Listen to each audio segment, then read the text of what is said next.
Now, here's the thing. Where do you see the bias in the BBC? So the new Director General has told staff that he wants to be, if they want to be opinionated columnists or partisan campaigners on social media, they should not work at the BBC. Mr. Davey, of course, took over the job this week. He said the broadcaster needed to urgently champion and recommit to impartiality. He insisted his drive was about being free from political bias, guided by the pursuit of truth, not a particular agenda. Now, the BBC, of course, have been accused of bias from all angles of late. News, Brexit, Newsnight, Lewis Goodall, Gary Lineker, One Extra.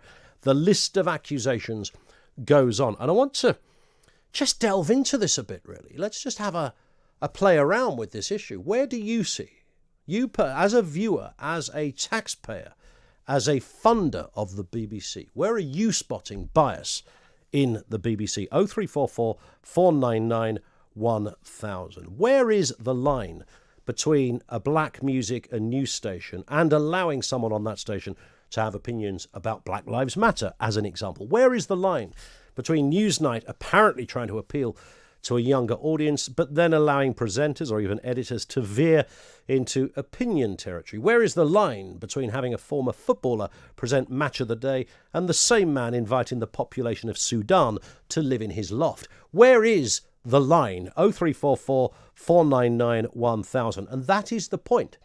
There should not be a line. That is the basic editorial rule that says if you work here, you leave your opinions at the door. I don't care if you're Lineker, Mateless, or DJ Target. If you work at the BBC, you leave your opinions at the door. It's it's quite simple and straightforward. Now, then you get into the territory of, well, does this happen overtly, or does it happen just by dint of, if you put a couple of 100,000 people into a corporation at some point within the melee and the mix, whether it's the website, whether it's TV, whether it's radio, you're going to come across a faux pas. Once in a while, someone's going to stand on one of those landmines. And we saw the Goodall case. He doesn't care, by the way. He seems to think that it's his duty almost to opine on a variety of issues.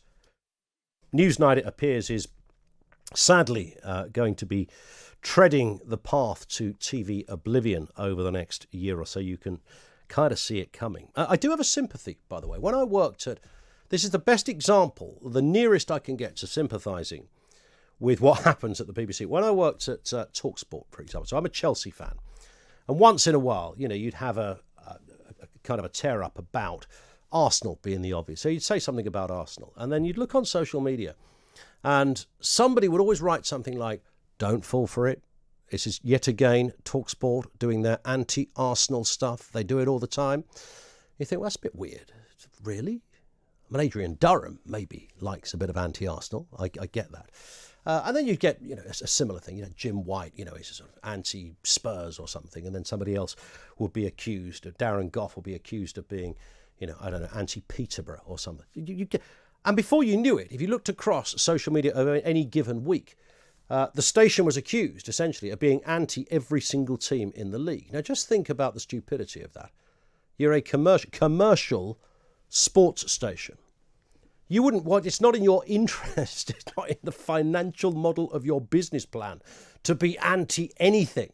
Why would you be? It's just that there are certain pockets and confirmation bias kicks in, and then the rest of it, people run away with the idea that, you're always having a pop at Fulham. Actually, I think that bit was true, and rightly so. But you take the point.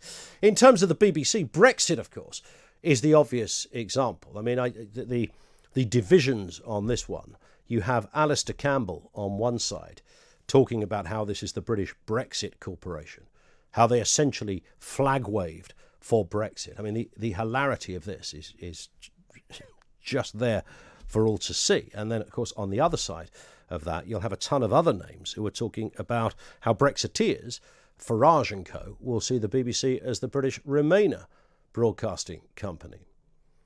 And these are really firm views on either side. They're not casual remarks. They are solid arguments that are constructed to supposedly, to intelligently form an argument as to why the BBC is biased. Well, how can that be? How can Nigel Farage be arguing that and Alistair Campbell arguing that? These are two reasonably intelligent men, or one of them is. How can that possibly be the case? 0344 499 1000. Where do you, as a viewer, as a listener, see the bias in the BBC? Is it in their news broadcast? Do you see it thread through their news?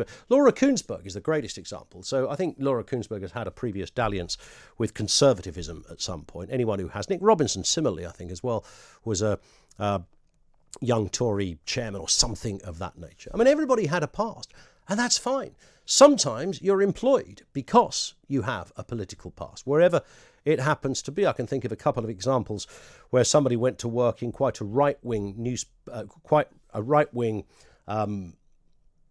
political party, but they came from a very left-wing background. But the reason they were hired was because they had a good map in their head of politics. They understood politics.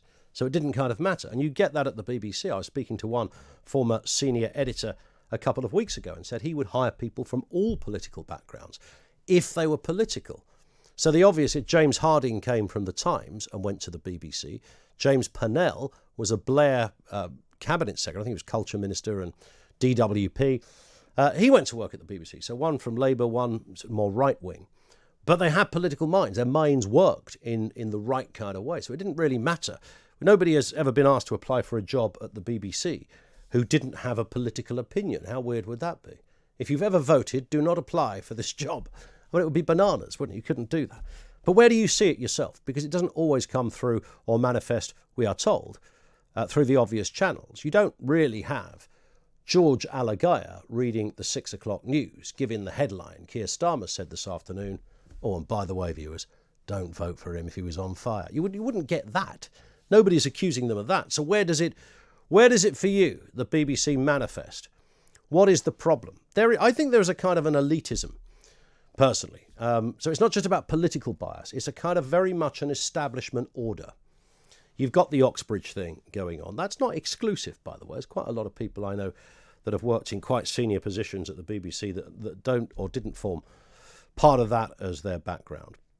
Gary Lineker, who's recently been banging on about how he's going to invite an immigrant to come and live in his house. Now, I don't want to be unkind to anybody's benevolence, but I don't think it's not a kind of immigrant buffet where you can select one and just. I don't think the system works like that. I don't think you just ring up the BBC or you ring up a charity and say, yeah, I'm watching the BBC News. The one on the left, just by the thing, yeah, that one. No, over a bit. Yeah, that's it. The one, can you? Yeah, we'll have him. He can come round.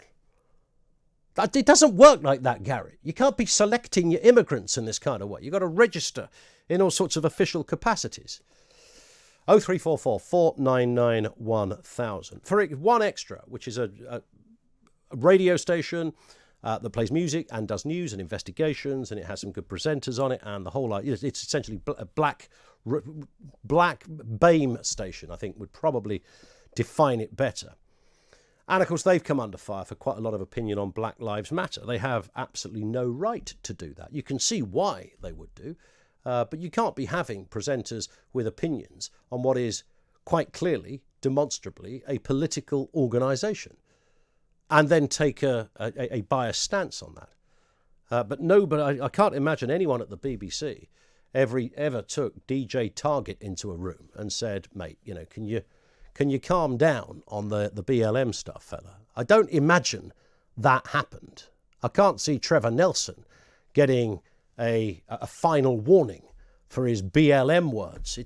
No one's going to go there. They'd be terrified to do that. But that is an example of bias, if you will. The Lewis Goodall stuff is an obvious example of bias. I've worked at the BBC. I've no idea where this kind of government mouthpiece thing comes from, because I would say on balance, it's probably...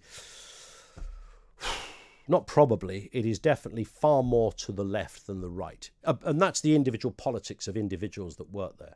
I'd also say on balance that most of the time in any given output, you probably wouldn't notice it.